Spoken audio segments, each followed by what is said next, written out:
ইয়ারব, খুব ভয় হয় যদি কোনো দিন এই ফেতনাময় দুনিয়ার মোহে পড়ে আপনাকে ভুলে যাই, যদি কোনো দিন আপনার পথ থেকে ছিটকে পড়ে যায়, যদি কোনো দিন আপনার ভালোবাসা থেকে বঞ্চিত হয়ে যায়।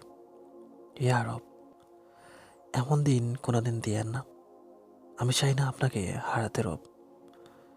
আপনাকে ছাড়া যে আমি আর কাউকে চিনি না, আপনাকে ছাড়া যে আমি আর কিছু ভাবতে পারি না।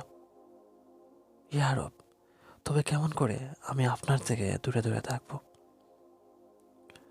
এমন পরিস্থিতিতে কখনোই আমাকে ফেলে দিয়েন না। আমি যে খুব অসহায়, আমার যে খুব দুর্বল ইমান। এই দুর্বল ইমান নিয়ে যদি কখনো ভুলক্রমে কোনো গুনাহ করে ফেলি, আপনি আমাকে মাফ করে দিয়েন। ইয়া রব, আমি যদি কখনো আপনার থেকে দূরে সরে যাই, তবে আপনি আপনার ভালোবাসা দিয়ে আবার নিজের কাছে টেনে নিয়েন। ইয়া রব, খুব ভালোবাসি আপনাকে। আমার এই অল্প ভালোবাসাতেই আপনি সন্তুষ্ট হয়ে যান এবং আপনি আমার গুনাহগুলোকে মাফ করে দিন। আমিন।